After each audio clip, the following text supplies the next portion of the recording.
إن الحمد لله نحمده ونستعينه ونستغفره ونعوذ بالله من شرور أنفسنا ومن سيئات أعمالنا من يهده الله فلا مضل له ومن يضلل فلا هادي له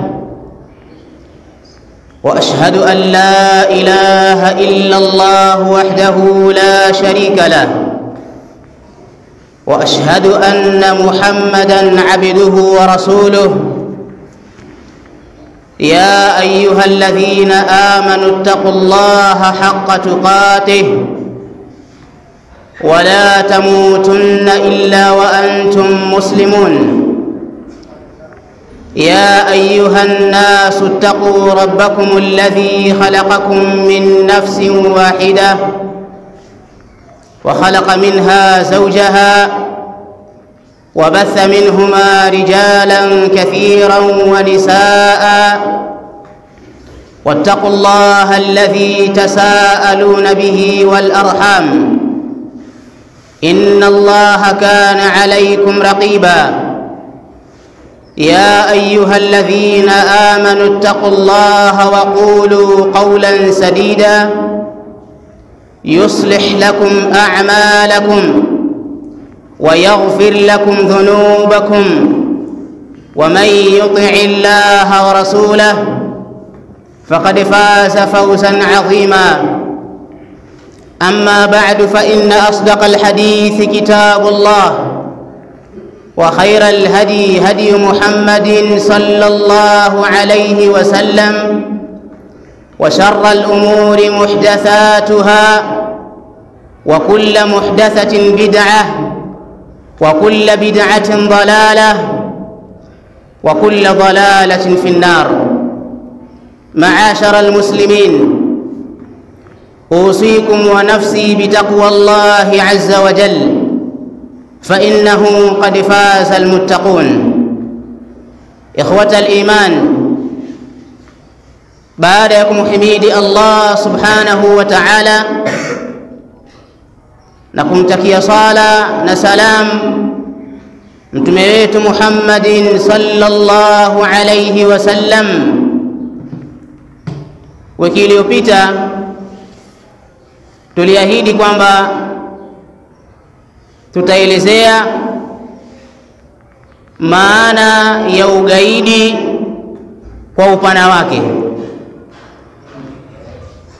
Kwa hiyo leo biidhnillahi alkarim tutakuwa na mada hiyo. Tunamuomba Allah subhanahu wa ta'ala atufanyie wepesi katika kuelewa dini yetu.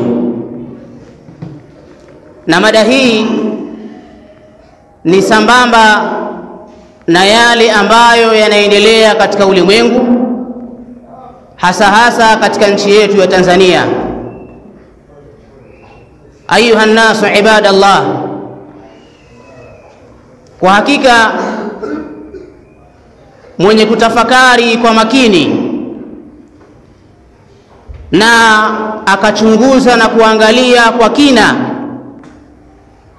kwa munasaba wa matukio ambayo yanaonekana na yanafanyika katika ulimwengu, atagundua kwamba kile kinachodaiwa kwamba ni ugaidi na kupigwa vita ugaidi, bila shaka kwa madai yao hao wenye kudai kwamba wanapiga vita ugaidi,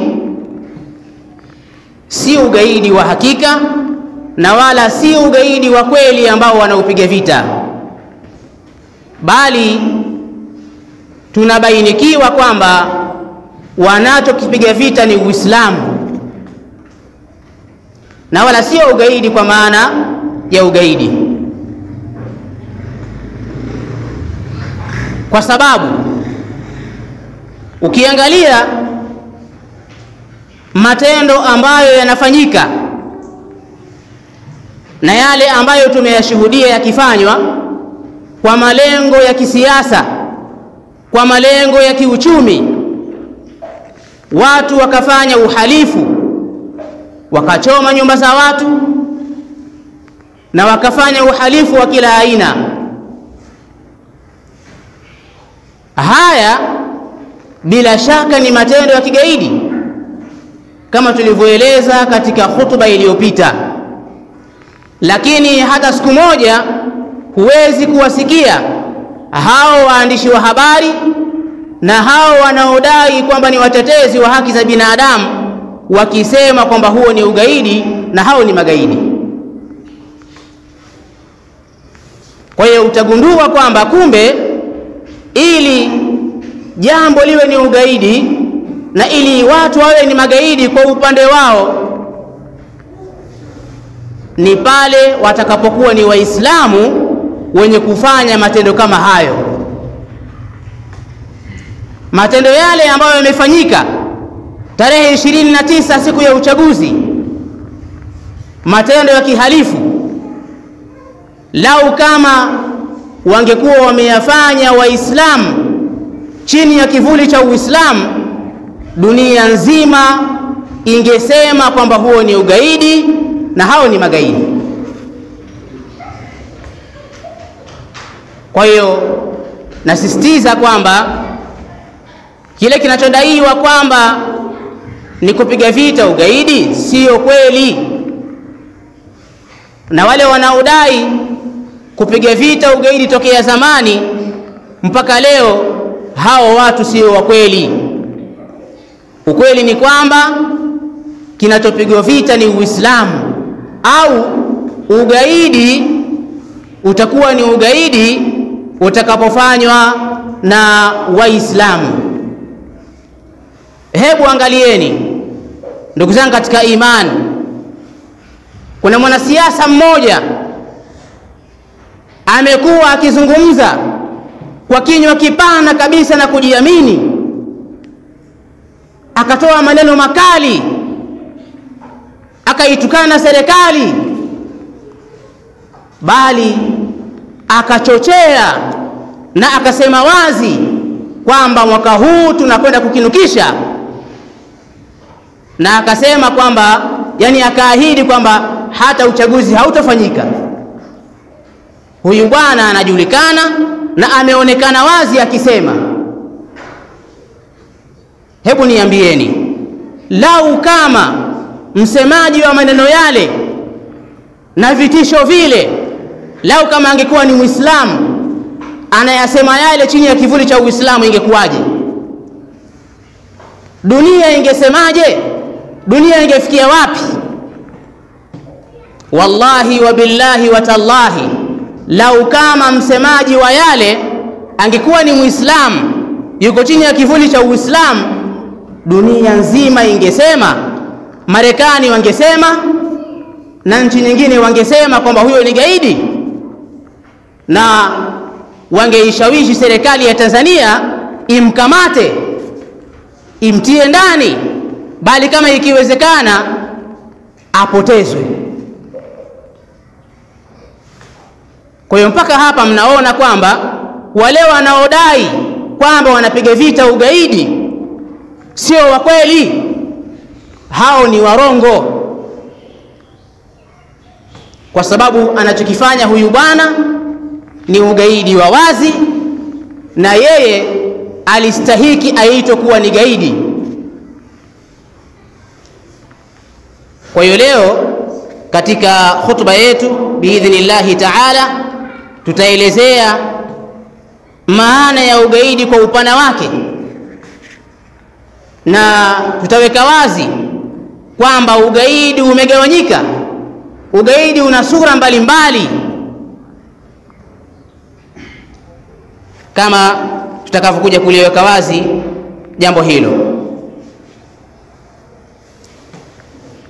Wanawachuoni wa Kiislamu katika maazimio yao, qararatul majma'i al-fiqhi al-islami, jopo la wanawazuoni wa Kiislamu walikaa katika maazimio yao nchini Saudi Arabia. Ilikuwa ni tarehe 5 mpaka tarehe 10 mwezi wa kwanza mwaka 2002. Walikaa jopo la wanawachuoni wa Kiislamu wakajaribu kuangalia na kudadavua kwamba hiki kitu kinachoitwa ugaidi maana yake ni nini. Na hilo lilikuwa ni baada ya ulimwengu sasa, hasa ulimwengu wa kikafiri, nchi za Marekani wapi walipoanza kuzungumza na kuanza kuutia matope Uislamu, kwamba Uislamu uonekane kuwa ni ugaidi, hasa baada ya tukio la September 11 mwaka 2001. Wale waliokuwepo miaka hiyo wanajua ni kitu gani kilitokea tarehe 11 mwezi wa 12 mwaka 2001 nchini Marekani. Kwa hiyo baada ya tukio lile ulimwengu ukaanza kuzungumza, hasa wasiokuwa Waislamu wakaanza kuzungumza kwa chuki, kana kwamba Uislamu ni ugaidi, kitu ambacho sio kweli. Kwa hiyo wanawachuoni wa Kiislamu wakakaa katika mikutano yao na wakalielezea jambo hilo. Kwanza wakasema, fa inna a'dha'a al-majma'i al-fiqhi fi rabitati al-'alam al-islami, hakika wanawachuoni, yani jopo la wanazuoni, alladhina fi aqsi makanin, ambao wamekaa katika sehemu takatifu, fi Makkah al-Mukarrama, katika mji wa Makkah, bijiwari baitillahi al-haram, jirani na nyumba ya Allah tabaraka wa taala. Qad halahum wa ahammahum ma yutlaqu ala al-islam fi hadhihi al-ayyam min abatil, kwa hakika yamewahuzunisha na kuwatia simanzi yale ambayo yanarembewa Uislamu katika siku hizi miongoni mwa mambo ya batili. Yani kuna mambo ambayo yanapakaziwa Uislamu unarembewa mambo mabaya na mambo ya batili. Jopo la wanazuoni wa Kiislamu wamehuzunishwa sana na hayo. Watadaha li'a'dha'i al-majma', na imebainika wazi kwa wanazuoni wa Kiislamu anna lasqa tuhmati al-irhabi bil-islam, kwamba kuambatanishwa au kuegemezwa kwenye Uislamu jambo la ugaidi abra hamlati al-i'lamiyya inma huwa muhawalatun litanfiri an-nas. Jambo hilo si vinginevyo, lina malengo ya kuwakimbiza watu na kuwatoa watu kwamba wauchukie Uislamu na wasiufuate Uislamu. Haithu yuqbiluna alayhi wa yadkhuluna fi dinillahi afwaja, kwa sababu watu wanaingia katika dini ya Allah tabaraka wa taala makundi kwa makundi kila kukicha. Sasa maadui wa Allah subhanahu wa ta'ala wakiangalia, wanaona watu wengi wanaingia katika Uislamu siku hadi siku, bali baadhi ya wakubwa kwenye ukafiri watoka kwenye ukafiri wanaingia katika Uislamu. Kwa hiyo wanaona kwamba watafute njia za kuchafua Uislamu uonekane kwamba ni dini ya kigaidi, kitu ambacho sio kweli.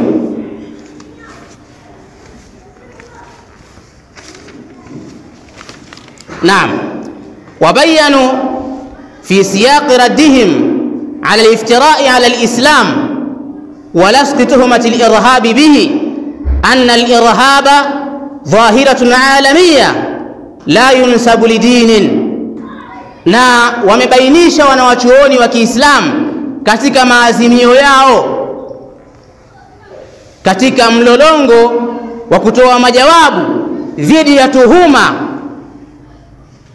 na uzushi ambao unaegemezwa kwenye Uislamu. Wamebainisha wakasema anna al-irhaba dhahiratun alamiyya, hakika kitu kinachoitwa ugaidi dhahira alamiyya, hii ni dhahira, hili ni jambo la kiulimwengu. La yunsabu lidini, jambo hili halipaswi kunasibishwa na dini maalum, halipaswi kunasibishwa na dini, kwamba dini fulani ni dini ya kigaidi. Halipaswi kunasibishwa na dini yoyote, iwe dini ya Uislamu au dini isiyokuwa ya Uislamu. Hili jambo la ugaidi ni jambo la kiulimwengu, mfano wa umalaya, mfano wa ulevi, mfano wa uvutaji bangi. Akitokea leo mtu akasema kwamba umalaya ni jambo la dini fulani, huyo atakuwa si mkweli katika hilo. Kwa hili jambo ni jambo la kiulimwengu. Wala yakhtassu biqaumin, na wala hili jambo halifungamanishwi wala halihusiki na watu fulani, kwamba jamii fulani ni jamii ya kigaidi, la, bali hili ni jambo lipo. Wa huwa sulukun natijun an at-tatarruf alladhi la yakadu yakhlu minhu mujtama', bali jambo la ugaidi huu ni mwenendo, hii ni tabia maalum au ni tabia fulani ambayo inazalikana kutokana na kupetuka mipaka ambako hakukurubii kukosekana katika jamii yoyote min almujtamaat almuasira, katika jamii za leo. Yani jambo la kupetuka mipaka, watu mfano wakachukua sheria mkononi, wakaua hovyo, wakamwaga damu za watu, wakapora mali za watu bila ya haki. Hili ni jambo ambalo lipo, laweza likatokea kwenye jamii yoyote, si jamii ya Kiislamu peke yake, inaweza ikatokea kwenye jamii yoyote au kabila au mtu mmoja mmoja.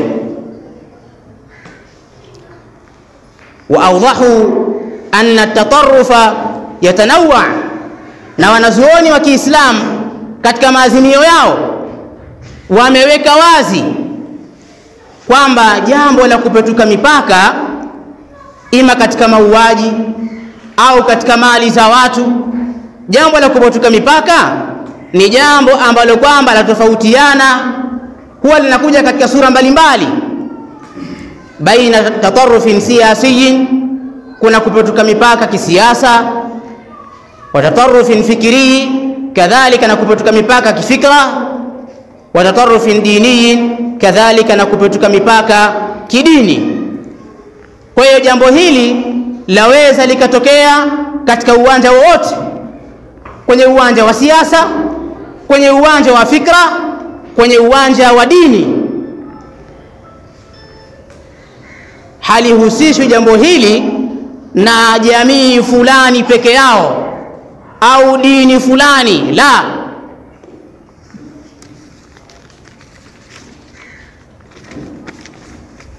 Kwa hiyo hili jambo latakiwa lieleweke na lifahamike. Wasiokuwa Waislamu ambao ni maadui wa Allah, maadui wa Uislamu, wanatakiwa wajue, wafahamu kwamba jambo la kupetuka mipaka laweza kupatikana katika jamii yoyote. Kwa likipatikana katika jamii fulani au kwa watu fulani, basi watu hao ndio waitwa magaidi. Hao watu peke yao ndio waitwa magaidi, lakini isinasibishwe jamii nzima.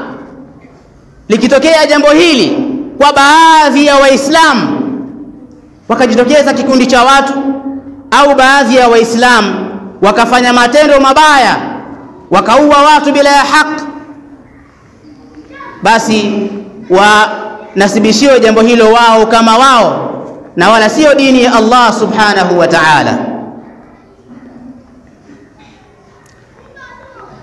Wakaendelea kueleza wanawachuoni wa Kiislamu, wakasema al-islamu wal-irhab, hebu tuangalie Uislamu na ugaidi. Je, ni kitu kimoja kwamba Uislamu ni ugaidi na ugaidi ndio Uislamu? Wanasema yuakidu al-majma' al-fiqhi al-islami anna at-tatarruf wal-'unf wal-irhab laysa min al-islam fi shay. Wanakokoteza wanachuoni wa Kiislamu kwamba jambo la kupetuka mipaka, ima kuua bila ya haki, kumwaga damu za watu bila ya haki, kupora mali za watu, kuchoma majengo au majumba au kulipua, haya mambo si katika Uislamu kwa chochote. Yani Uislamu haujaelekeza mambo hayo.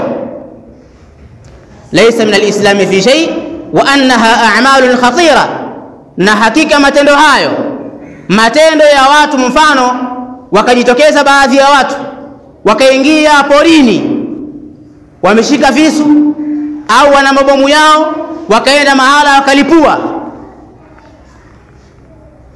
hayo matendo ni matendo ya hatari.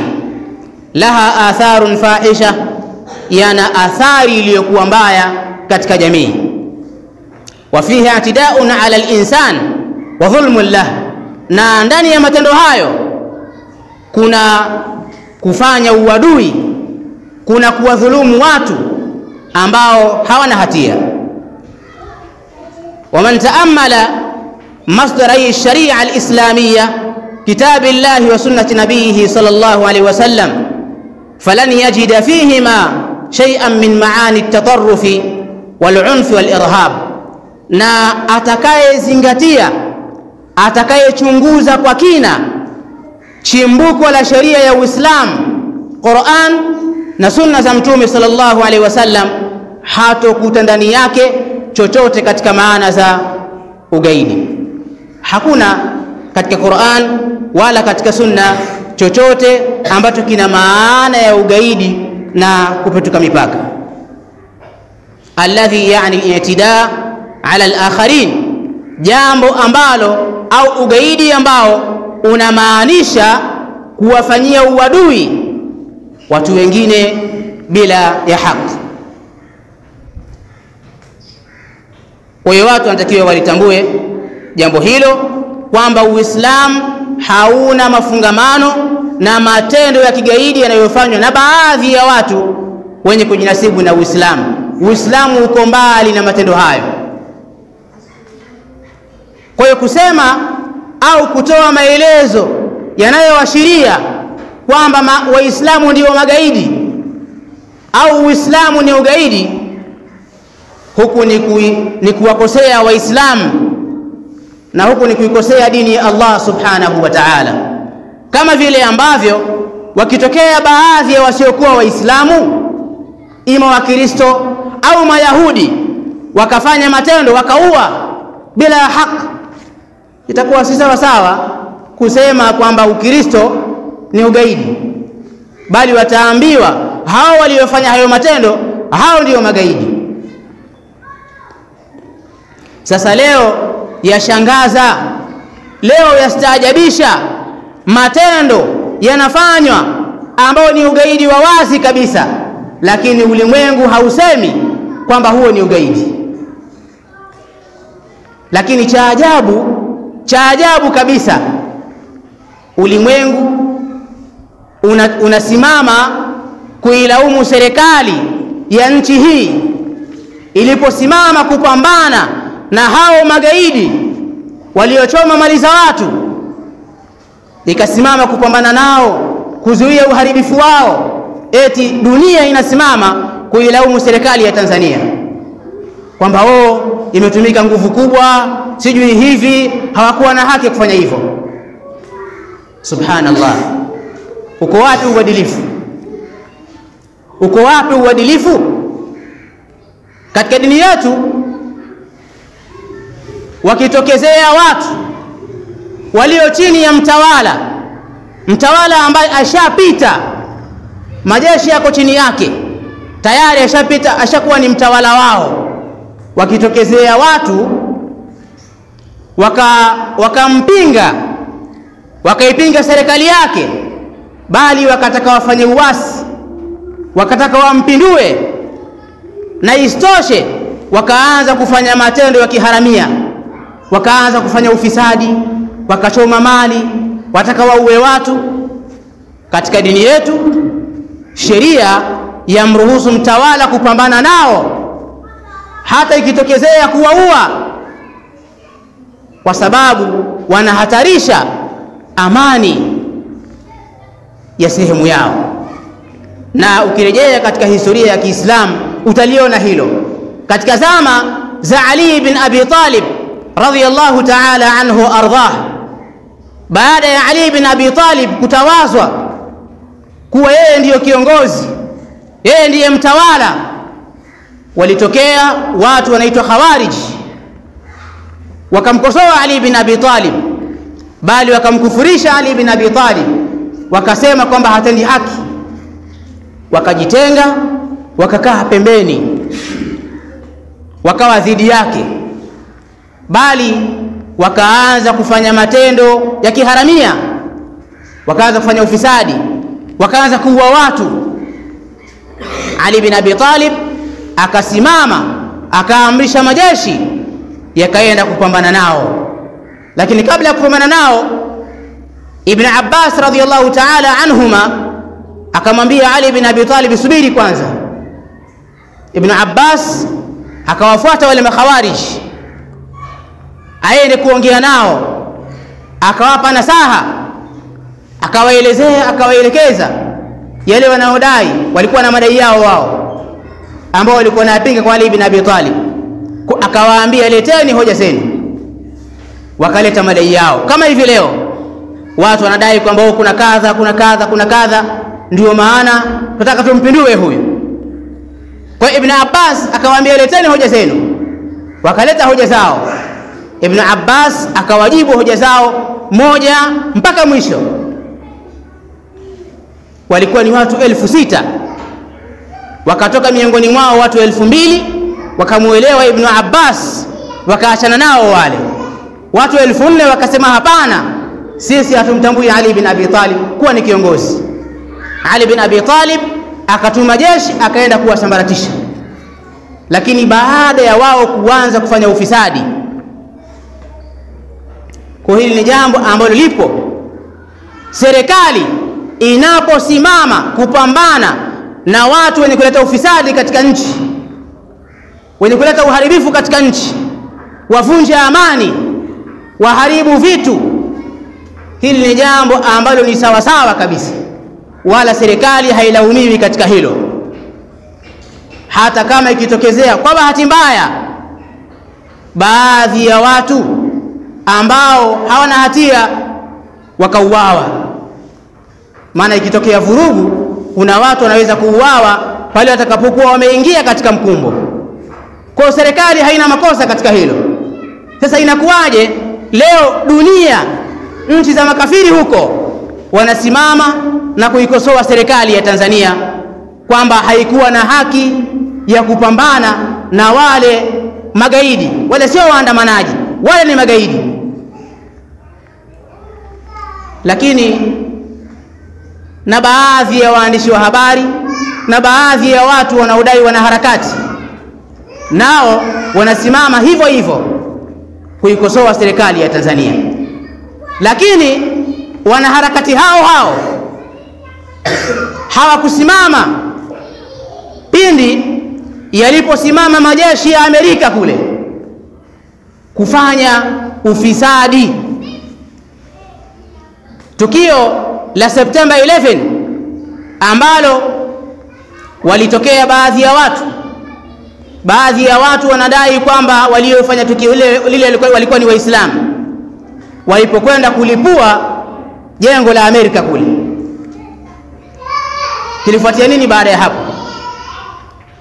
Wakasimama serikali ya Amerika wakaja kuchafua nchi za Kiislamu kwa sababu ya tukio lile ambalo kwamba lilifanywa na baadhi ya watu wachache, lakini walikuja wakauawa watu katika miji yao, watu wakasambaratishwa Waislamu katika miji yao ambao hawakuhusika.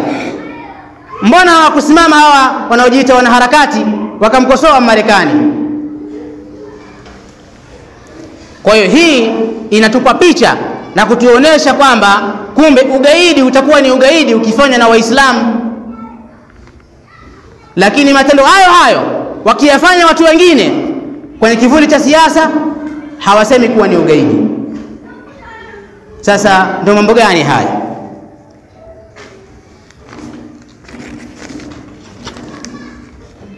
Tayib, tuingie katika nukta ya kuelezea kwani ugaidi hasa maana yake ni nini na aina zake na sampuli zake.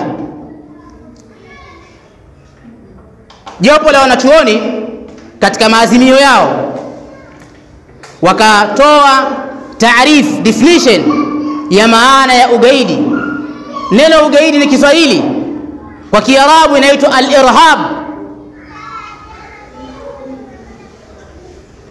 na baadhi ya ahli ilmi wakaeleza kwamba kule Marekani, Amerika kule, wao hawajatoa definition ya ugaidi, kwamba ugaidi ni nini.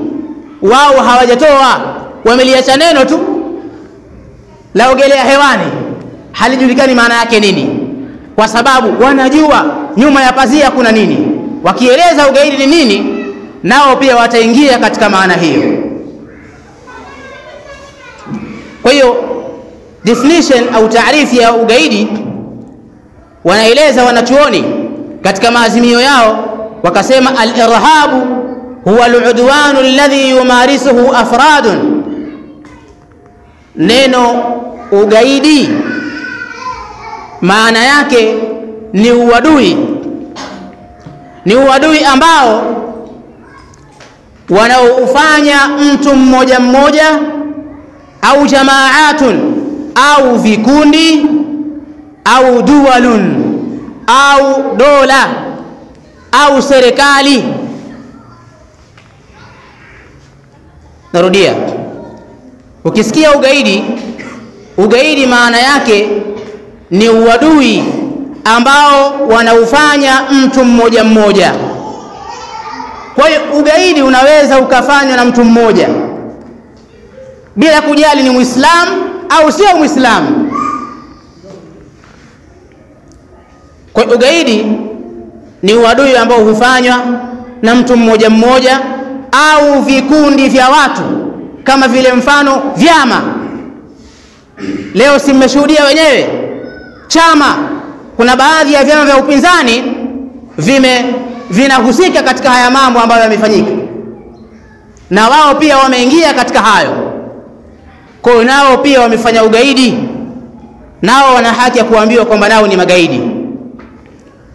Kadhalika ugaidi unaweza ukafanywa na dola, serikali, hasa serikali zenye nguvu ya kijeshi na nguvu ya kisilaha dhidi ya dola dhaifu. Wakatumia nguvu yao waliokuwa nayo ya kisilaha na ya kijeshi, wakaenda kuwaonea dola ambayo ni dhaifu na ni nyonge, tena bila ya haki kabisa. Na wanachuoni wakatoa na mifano kabisa katika hilo, wakasema wayuakidu al-majma' anna min anwa'i al-irhab, na wamesisitiza wanachuoni wa Kiislamu kwamba miongoni mwa aina za ugaidi, irhabu ad-dawla, ni ugaidi wa kidola, ugaidi wa kiserikali. Wa min awdahi suwarihi, na miongoni mwa sura zake zilizokuwa wazi zaidi, wa ashaddiha shanaa, na miongoni mwa mambo mabaya kabisa ya ugaidi wa kidola, al-irhabu alladhi yumarisuhu al-yahud fi Filistin, ni kama vile ugaidi ambao wanaufanya Mayahudi Palestina. Ndugu zangu ni katika imani, na Watanzania wote na watu wote duniani, hamuoni kinachoendelea Palestina? Kinaonekana kuanzia mwaka 2023 mpaka leo. Netanyahu anaichakaza ardhi ya Palestina.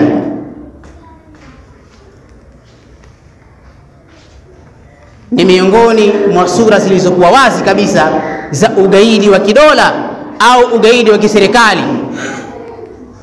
Kwa ikitokea dola au serikali ambayo ina nguvu ya kisilaha ikaenda kuwapiga dola ambayo ni dhaifu bila ya haki, wakaua wanawake, wakaua watoto, wakasambaratisha miji yao, hata kama katika ile dola kuna watu wachache walifanya makosa, kwa nini wasiuawe wao peke yao?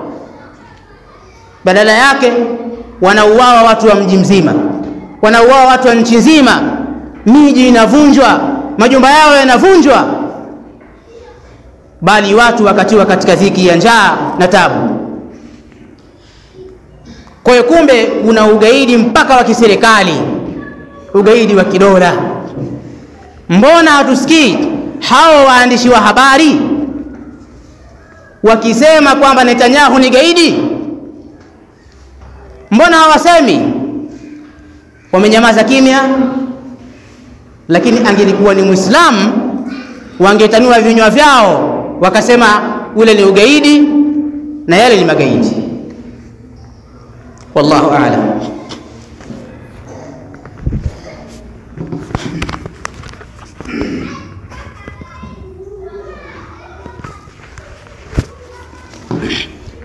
Alhamdulillah wassalatu wassalamu ala rasulillah wa alihi wa sahbihi ajma'in wa sallama tasliman kathira, amma ba'd. Ikhwata al-iman, tukimalizia na wanachuoni pia wakatoa mfano wakasema, wama marasahu as-sarbu fi kullin min al-buzna wal-hirkis wa kusufa. Na miongoni mwa sura za ugaidi wa kidola, miongoni mwa sura za ugaidi wa kiserikali ni yale walioyafanya as-sarb katika nchi ya Bosnia Herzegovina miaka hiyo iliyopita, mwaka 1995. Watu wanakumbuka ni kitu gani kilichofanyika kwa Waislamu wa Bosnia au Herzegovina, jinsi Waislamu walivyouawa hadharani mbele ya macho ya watu. Maelfu ya Waislamu wakauawa bila ya haki, bali wanawake wakabakwa hadharani. Hii ni miongoni mwa sura za ugaidi wa kidola. Kwa ugaidi hauishii kwamba ukifanywa na baadhi ya watu wa dini fulani kwamba ndio huitwa ugaidi. La, ugaidi utakuwa ni ugaidi kwa yeyote atakayeufanya, awe ni Muislamu au awe si Muislamu. Hata hayo mambo yanayofanyika huko, kuna baadhi ya vikundi vinafanya ufisadi Kongo, M23, sijui waasi wa Maimai. Huwezi kusikia chombo cha habari kikisema kwamba wale ni magaidi, wakati sawa sawa wale ni magaidi. Subhanallah. Kwa hiyo tulikuwa tukiweka wazi watu wafahamu kwamba ugaidi ni mpana, na wala Uislamu haufundishi ugaidi, bali ugaidi ni matendo mabaya, matendo machafu ya kiharamia ambayo huyafanya yoyote. Kwa baadhi ya Waislamu wameelewa vibaya wakafanya matukio mabaya, hao ni makosa yao, lakini huo si Uislamu kwamba ndio umeelekeza hivyo. Na magaidi watakuwa ni magaidi wawe ni Waislamu au si Waislamu. Kwa hiyo hata kile ambacho kinatarajiwa kufanyika tarehe 9 Disemba zimebakia siku chache. Kinachotarajiwa kufanyika tarehe 9 tunasema wazi huo ni ugaidi, na hao watakao kwenda kufanya, hao wanatakiwa waitwe magaidi. Na ishasemwa kwenye vyombo vya habari, serikali imetoa maelezo kwamba hao watu wanatarajia kufanya makubwa zaidi ya yale ambayo wameyafanya tarehe 29. Allah tusalimishe na atukinge na shari zao. Hao ni magaidi, na bila shaka tunatakiwa tusimame upande wa serikali kupiga vita ugaidi na tuwasupport serikali katika kupambana nao. Wallahu ta'ala a'la wa a'lam. ربنا آتنا في الدنيا حسنة وفي الآخرة حسنة وقنا عذاب النار وصلى الله على نبينا محمد.